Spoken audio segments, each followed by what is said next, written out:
दोस्तों, मैं शेखर एक बार फिर से बहुत बहुत स्वागत करता हूं अपने YouTube चैनल एग्जामनाथ पे।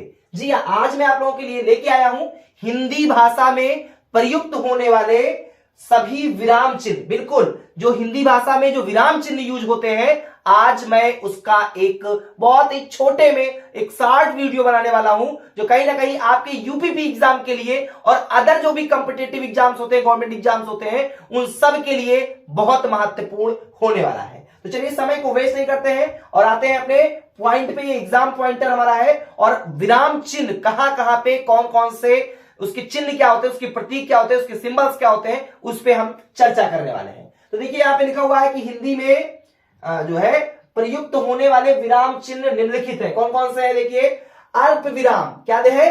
अल्प विराम। तो अल्प विराम का सिंबल देखिए कैसा होता है, यहां देख सकते हैं आप सभी, बिल्कुल स्पष्ट दिख रहा होगा। अर्ध विराम का क्या होता है? नीचे कामा, ऊपर एक बिंदी रखी होती है, डॉट रखा होता है। उप विराम चिन्ह क्या होता है? ऐसे दो बिंदियां रखी जाती हैं। पूर्ण विराम, पूर्ण विराम में आप सभी जानते हैं सीधी एक लकीर होती है वन के आकार की। प्रश्नवाचक चिन्ह क्या होता है? बिल्कुल, प्रश्नवाचक चिन्ह को हम ऐसे बनाते हैं और उसको अगर थोड़ा सा फनी रूप में ले लें तो हंसिया मार का चिन्ह बोल सकते हैं। बिल्कुल, देखिए हंसिया मार का ही तो है, बोलते नहीं है इसे, बिल्कुल नहीं। हंसिया मार का चिन्ह तो मैंने इसलिए आपको बताया कि हंसिया के आकार का होता है। आप ध्यान रखिएगा कि ये जो हंसिया के आकार का होता है उसे क्या बोलते हैं? उसे बोलते हैं हम प्रश्नवाचक चिन्ह।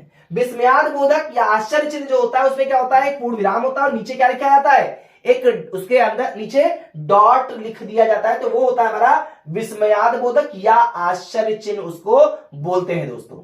आगे देख लेते हैं। आगे हमारा है निर्देशक जो होता है चिन्ह, वो कैसे होता है? तो ये होता है, इसको डैश भी आप लोग बोलते हैं। ये देखिए डैश लिख भी दिया गया है। इसके अलावा कोष्ठक, देखिए कोष्ठक एक इस तरीके से होता है, किस तरीके से होता है ये, तो ये कोष्ठक के हमारे क्या है? ये चिन्ह है। इसके अलावा हंस पद या त्रुटि विराम या त्रुटि बोधक चिन्ह, देखा होगा कभी कभी लिखते समय कुछ आपके छूट जाता है। जैसे हमने लिखा मोहन और सोहन लिखना चाह रहा था, और अब क्या हुआ? मोहन और सोहन में हमने क्या किया? सोहन ऐसे लिख दिया। अब जब ऐसे लिख दिया, अब हमको और यहां पे नहीं आ रहा है, तो हम क्या करते हैं? हम एक ऐसे ही सिंबल लगाते हैं और ऊपर क्या लिख देते हैं? और।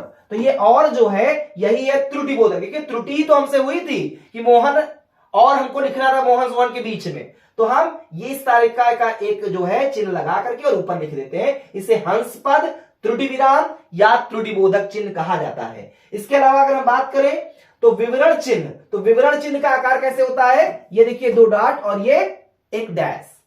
पाद चिन्ह जो होता है, देखिए यहां पे लिखा गया, पाद चिन्ह ऐसे बनता है दोस्तों। क्या ऊपर जो है पाद चिन्ह क्या होता है? ऊपर की ओर एक जो है ये लकीर होती है, रेखा होती है। लाघव चिन्ह, जिसको संक्षेप सूचक चिन्ह भी कहते हैं, वो आप यहां देख सकते हैं। इसके अलावा अंग्रेजी में लाघव चिन्ह कैसे होता है? तो वो डॉट के रूप में होता है। आगे देख लेते हैं। आगे हमारा है पुनरुक्त सूचक चिन्ह कैसे होता है? तो देखिए ये है हमारा पुनरुक्त सूचक चिन्ह।